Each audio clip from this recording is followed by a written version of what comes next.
আর সামনে বসে আছেন, সালাম শুভেচ্ছা জানাচ্ছি। আর সবচেয়ে বড় কথা যেটা, আজকে এরকম একটা অনুষ্ঠানে আমাকে আমন্ত্রণ জানানো হয়েছে, এটাই আমার কাছে খুবই সারপ্রাইজিং। কারণ আসলে বেড়ে ওঠার গল্প কখনো কখনো আসলে কিছু মানুষকে অনেক বেশি ইন্সপায়ার করে। আমার গল্প বলতে গেলে আসলে একটু ইমোশনাল হয়ে যাই, কারণ আমাদের সবার কিছু করার পেছনে প্রথম যে হাতটা থাকে সেটা হচ্ছে মা। আমার মা ছিলেন একজন উদ্যোক্তা, উনি আড়ংয়ে ওনার ডিজাইন এখনও চলে। উনি বেডশিট, বেড কাভার এই জাতীয় কাজগুলো করাতেন ওনার কাছে। সেই সময়ের কথা বলছি, মানে 70s 80s কথা বলছি। সেই সময় আম্মার কাছে প্রায় 20 জন মহিলা এসে কাজ করতেন, এবং তারা আম্মা বেসিক থেকে ট্রেনিং নেয়া, এবং আম্মা পুতুল বানাতেন। আপনারা নিশ্চয়ই কামরুল হাসানের নাম শুনেছেন। কামরুল হাসানের বোন সখিনা সারওয়ার, উনি এবং আম্মা দুজন মিলে পুতুল বানাতেন, এবং যেই চেহারাটা একটা মানুষের হয় ঠিক সেম চেহারা পুতুলে বানিয়ে ফেলতেন। তো সেটারও ট্রেনিং ছিল। তো এইগুলো আমি দেখতাম মাকে বাড়িতে, প্রচুর মহিলারা সকালে আসছে, দুপুরে আসছে, বিকালে আসছে, রাত্রে কাজ জমা দিচ্ছে, পরের দিন সেগুলো যাচ্ছে। মানে বাড়িতে এই সমস্ত সবসময় দেখে, আমাদের বাড়িতেই 20টা মেশিন ছিল সে সময়। তো আমি দেখতাম যে মা এভাবে কাজ করে যাচ্ছে, এবং সেই সাথে আমরা 5 ভাই বোন, এই 5টা ভাই বোনকে মানুষ করা প্রপারলি, এবং খুবই সাধারণ ফ্যামিলির একটা মানুষ কিভাবে পুরো পরিবারকে সামলে এবং প্রতিটা ছেলে মেয়েকে সংস্কৃতির বিভিন্ন ধারায় যেন ছেলেমেয়েরা থাকে, এইটি উনি নিশ্চিত করেছিলেন। আমি নাচ শিখছি, আমার মেজো বোন গান শিখছে, ছোটটা নাচ শিখছে, বড় ভাই ড্রামা সার্কেলে নাটক করছে, ছোট ভাইটা তবলা বাজাচ্ছে। মানে বাড়িতে একটা সংস্কৃতির পরিবেশ। সেই সময় যদি আমাদের ইলেকট্রিসিটি চলে যেত, আসর বসে যেত গানের, যে চলো গান গাও। ওই সময়টায় আমরা, আমাকে বিশেষ করে যখন আমি 1973 সালে আমি প্রথম বাংলাদেশ টেলিভিশনে অনুষ্ঠান করতে যাই, আমি একদমই ছোট, এবং তখন ডিআইটি বিল্ডিং। মানে কিভাবে জিনিসটা শুরু হয় যে তোমাকে ভালো করে নাচ শিখতে হবে, শুধু নাচলে হবে না। এবং আমার ভেতরে এই জিনিসটা আসলে কাজ করেছে যে ভালো করে শিখতে হবে। আত্মীয় স্বজনরা কিন্তু নাচ করে, এই বিষয়টাকে কিন্তু এখনও একটু বাঁকা চোখে দেখা হয়, সেই সময় আরও বেশি ছিল। কিন্তু আম্মা বলতেন যে তুমি তোমার কাজটা শুদ্ধ করে সুন্দর করে করো, একদিন তোমাকে এই নাচটাই সবার কাছে অন্যভাবে পরিচিতি দেবে। যেমন যারা বলতো যে ও মেয়েকে নাচ শেখাচ্ছে একটু বাঁকা চোখে, তারাই হয়তো বলে মুনমুন আহমেদকে চেনেন, উনি কিন্তু আমার আত্মীয় হয়। বিষয়টা একদম অন্যরকম। সেই ছোটবেলার কথা আমি একটুখানি বলি, যে নাচ শেখার যে জার্নিটা, আমি থাকতাম মিরপুরে, তখন রোকেয়া সরণি ছিল না। তখন বিআরটিসি বাসে আমি উঠতাম। আমার মা চাকরি করতেন জিরো পপুলেশন গ্রোথ বলে একটা অর্গানাইজেশন ছিল নারায়ণগঞ্জে, ড্যামরাতে। সেইখানে আম্মা চাকরি করতেন, করে গুলিস্তান বাস স্টপেজে এসে দাঁড়াতেন। আর আমি মিরপুর থেকে আমার স্কুল শেষ করে আমি একটা বাসে উঠতাম, বিআরটিসি বাস। সেইটা টেকনিক্যাল হয়ে, আজিমপুর হয়ে, আজাদ হয়ে ঘুরে সেটা যেতে হচ্ছে গুলিস্তান। এবং আম্মার বলা ছিল যে তুমি ডিপোর ভিতরে ছাড়া কোথাও নামবে না। তা আমি ঠিক ডিপোতে যখন বাসটা থামতো, আমি তাকিয়ে দেখতাম মা দাঁড়িয়ে আছে, সে আগেই পৌঁছে যেত সব সময়। এবং ওখান থেকে আমি হাঁটতে হাঁটতে যেতাম হচ্ছে টিকাটলি বলে একটা জায়গা, বনগ্রাম, 66 বনগ্রাম। ওইখানে যেতাম হচ্ছে, একজন টিচার ছিলেন যেখানে নাচ শিখতে যেতাম। সেই মিরপুর এবং টিকাটলি হাঁটতে হাঁটতে যেতাম, এবং ওখানে আমাকে আমার টিচার সৈয়দ আবুল কালাম সাহেব কত্থক শেখাতেন, এবং ওভালটিন দেওয়া চা এবং একটা পুরি আমার জন্য রেখে দিতেন, সেটা খেতাম এবং নাচ শেষে ঘুঙুর ঝুলাতে ঝুলাতে হাঁটতে হাঁটতে আবার সেই ডিপোতে আসতাম, ডিপো থেকে আবার বাসায় আসতাম। হ্যাঁ, এই যে একটা জার্নি, দিনের পর দিন এই জার্নি করেছি। তারপর নতুন কুড়ি, তারপরে জাতীয় টেলিভিশন শিশু পুরস্কার প্রতিযোগিতা, এইভাবে ধীরে ধীরে যত প্রশংসা আসলে পাওয়া যায় তত আসলে নিজেকে ডেভেলপ করতে হয়। কারণ প্রশংসা যেইখানে হয়, তারপরে যদি ওখানে থেমে যাওয়া হয় তাহলে কিন্তু আর একটা জায়গায় মানে কেমন যেন একটা বদ্ধ হয়ে যায়। সেই জন্য আমার মনে হচ্ছে কি যে না, আমাকে সবাই প্রশংসা করছে, তাহলে আমার মনে হয় আরও একটু ভালো করে শেখা দরকার। ঠিক এইভাবেই আমি ঢাকায় যার কাছে শিখেছি, ভালো ভালো টিচারের কাছে গেছি এবং একটা পর্যায়ে মনে হচ্ছে যে না, আমি আরও ভালো শিখতে চাই। তখন আমি চলে গেছি ভারতে। সেখানে যে আমার সবচেয়ে মানে আমার জীবনের অনেক বড় প্রাপ্তি এটা, পদ্মবিভূষণ পণ্ডিত বিরজু মহারাজের কাছে নাচ শেখার সুযোগ পেয়েছি, সেখানে শিখেছি। এবং আমি শুধু একটুখানি ছোট্ট করে একটা প্র্যাকটিসের গল্প বলি। এই গল্পটা আসলে আপনারা যারা যেই সেক্টরে কাজ করতেছেন আপনাদেরকে হয়তো অনেক বেশি ইন্সপায়ার করতে পারে। যেমন আমাদের যে প্র্যাকটিসের টাইমটা ছিল, সারাদিন তো নাচ গানের ক্লাস হচ্ছে, অনার্সের পড়াশোনা হচ্ছে, কিন্তু তার বাইরে একটা নিজস্ব প্র্যাকটিস আছে। সেটা হচ্ছে যেমন আমি সকাল 5টা থেকে ভোর 5টা, সকালবেলা ঠিক হবে না, ভোর 5টা থেকে 7টা আমি নিজের প্র্যাকটিস করতাম। তারপর প্র্যাকটিসটা শেষ করে আমি গানের ক্লাসে যেতাম, যোগার ক্লাসে যেতাম, নাচের ক্লাসে যেতাম এবং আমি যখন 3:30টার সময় ফিরতাম তখন মেসের সবার খাওয়া শেষ এবং রুটি এবং সবজি পড়ে আছে। আমার একটা হিটার ছিল, ওই হিটারের মধ্যে খাবারটা গরম করে খেয়ে একটু রেস্ট নিয়ে আবার বিকালে তালবাদ্যের ক্লাস, এসব করতে করতে রাত্রে আবার 9টা থেকে 11টা আমার নিজস্ব প্র্যাকটিস। একটা ফ্রান্সের একটা মেয়ে আমার নামে কমপ্লেন করেছিল যে মুনমুন মানে পুরা পাগল একটা মেয়ে, সে এত বেশি রেয়াজ করে যে আমি ঘুমাতে পারি না।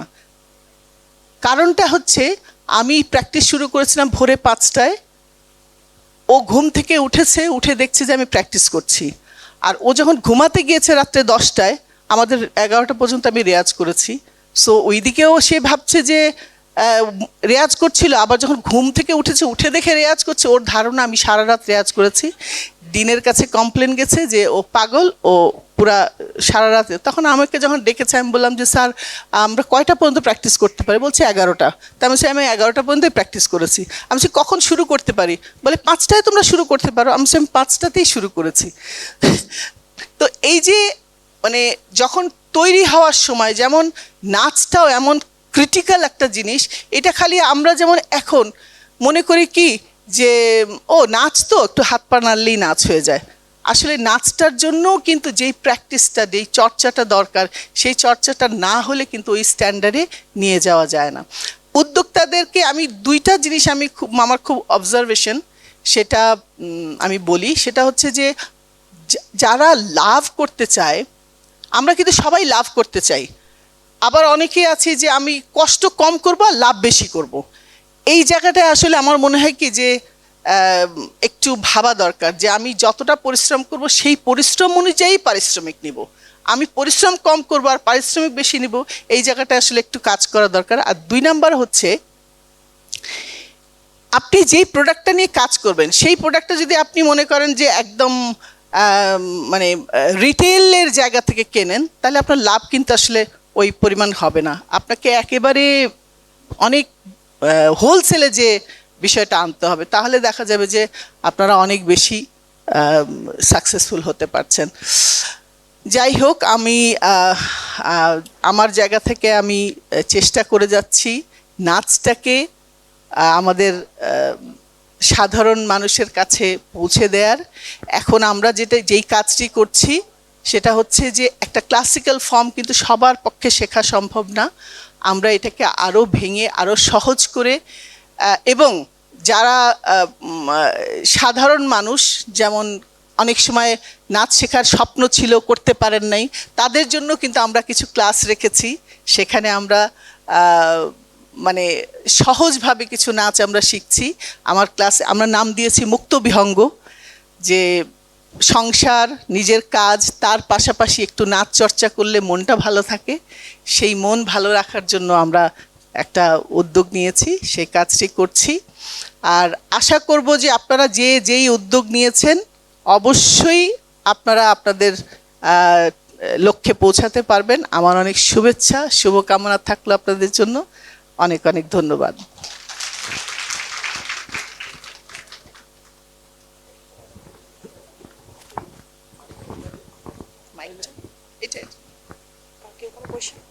আপনাদের কারো যদি কোনো জিজ্ঞাসা থেকে থাকে, কিছু যদি আপনারা জানতে চান, সেই সুযোগ আপনারা পাচ্ছেন।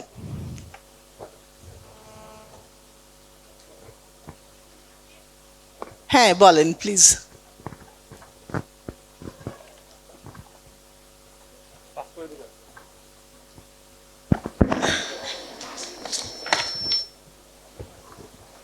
মুনমুনাপার কাছে আমার একটা প্রশ্ন। যেহেতু আপনিও শিল্প চর্চা করেন, আমিও করি, আমি লেখালেখি করি কিন্তু নাচতে পারি না। আচ্ছা, নাচ আমার জন্য মানে সাধনার ব্যাপার। আপনি কি জীবনে কোনো প্রতিবন্ধকতার শিকার হয়েছেন, যেটা বাধা, যে আপনি নাচতে চাচ্ছেন কিন্তু আপনাকে বাধা দিল, সেই বাধাটা আপনার জীবনে কতটা গুরুত্বপূর্ণ ছিল আর কি? পারিবারিকভাবে আসলে আমি খুবই প্রিভিলেজড একটা মানুষ। আমি যেহেতু আমার মা এবং বাবা এবং ভাই বোন সবাই চাইতো আমি নাচি, এবং আমি যেহেতু নাচতাম মনের আনন্দে, আমার এই আনন্দটাকে কেউ কেড়ে নিত না। আমার এই আনন্দটা আমার ছিল। কিন্তু যেই বাধাগুলো হয় সেটা হচ্ছে আমরা যখন কর্মক্ষেত্রে যাই, কর্মক্ষেত্রে এমন কিছু বিষয় থাকে যেটা হচ্ছে যে কিছু মানুষ সুযোগ বেশি পায়। কেন পায়? আমি আসলে এই কথাটাই বলতে চাচ্ছিলাম। শিল্পচর্চার যেই ধারাবাহিকতা, এটা কিন্তু আমাদের মধ্যে থাকে না। এই প্রতিবন্ধকতার কারণেই আমরা আটকে যাই বিভিন্ন জায়গায়, বিশেষ করে নারীরা। আমার ক্ষেত্রে আমি একটা কথা বলতে চাই, সেটা হচ্ছে যে আপনি আপনার যোগ্যতাকে শানিত করেন। আপনার যোগ্যতা যদি শানিত থাকে আপনার সুযোগ আসবেই। আর যারা অযোগ্য হয়ে মানে কোনো না কোনোভাবে সেই সুযোগগুলো নিচ্ছে, তারা কিন্তু আজকে সুযোগ নিচ্ছে, কালকে কিন্তু তার যেহেতু যোগ্যতা থাকছে না, তার কিন্তু সুযোগ আর থাকবে না। তখন কিন্তু যোগ্য মানুষকে খুঁজে বের করা হবে। আমি আমার জায়গা থেকে আমি যতটা কাজ পাই, যেই কাজগুলো করি, আমি আমার যোগ্যতায় করি। অতএব যোগ্য হলে আপনি আপনার কাজ পাবেনই। অনেক ধন্যবাদ আপা, অনেক ধন্যবাদ। এখানে ওই সুযোগ দিয়ে কিছু হবে না। ম্যাম, আমি একটা প্রশ্ন করছি। হ্যাঁ, শিওর। ম্যাম, আমি এটা বলতে চাচ্ছি, আপনার মানে নাচের প্রথম কত বছর বয়স থেকে আপনি মানে আপনার জার্নিটা শুরু হয়েছে? আমার জার্নি শুরু হয়েছে 70-এর দশক থেকে। আমার এখন 60 বছর বয়স। তো আমি একদম যখন মানে হাঁটা শুরু করেছি, আমার মা আমাকে নাচের স্কুলে ভর্তি করে দিয়েছে। সেটা কি 3 বছর বা 4 বছর? একেবারে 3 বছর বয়সে আমার শুরু হয়েছিল। কারণ হচ্ছে যে আমার বড় 2 ভাই, আমার মায়ের ভীষণ নাচের শখ ছিল, সে পারিবারিকভাবে করে উঠতে পারে নাই, কিন্তু তার মনে হয়েছে যে আমার মেয়ে হলে আমি নাচ শেখাবো। আমার বড় 2 ভাই, আমি যখন হয়েছি আমার মনে হয় যে আমাদের বাড়িতে একটা অন্যরকম উৎসব হয়েছে, যে একটা মেয়ে হয়েছে। একটা মেয়ে হলে যে এত খুশি হয় একটা পরিবারে, সেটা আমি হওয়ার পরে আমার পরিবারে সেই খুশিটা ছিল। এবং আমি হাঁটা শুরু করেছি, আমাকে নাচের স্কুলে ভর্তি করে দিয়েছে। ম্যাম, আমারও একটা মেয়ে আছে 3 বছর। আমি যদি মানে এটা বোঝাতে চাচ্ছি, যদি মানে আমার মেয়েকেও আমি নাচের দিকে এগিয়ে নিয়ে যেতে চাই, যে পড়ালেখার পাশাপাশি নাচকে বেশি গুরুত্ব দেওয়ার চেষ্টা করছি। আমার মেয়েও একটু ইন্টারেস্টেড, 3 বছর। যদি কিছু মানে ধারণা দিতেন যে কিভাবে আমি প্রথম থেকে ওকে শুরু করতে পারি। আসলে প্রাথমিকভাবে আপনাকে ডিসিশন নিতে হবে যে আপনি শুদ্ধ নৃত্য শেখাতে চান কি না।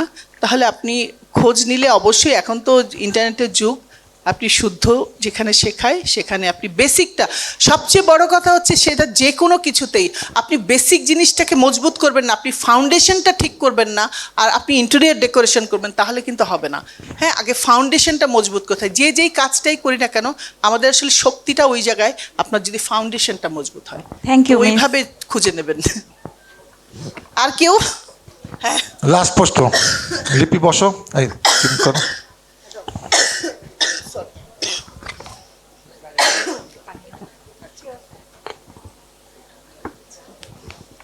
আসসালামু আলাইকুম, আমি সাবরিনা সুলতানা মিতু। আমার কোনো প্রশ্ন না, আপনাকে আজকে মানে দেখতে পেয়ে আমার খুব ভালো লাগছে। আমি ছোটবেলা থেকে খুব ইচ্ছা ছিল নাচ শিখবো, কিন্তু হয়ে ওঠেনি। আসলে যেটা আমাদের প্রবলেম হয়। তো আমি টিভিতে আপনার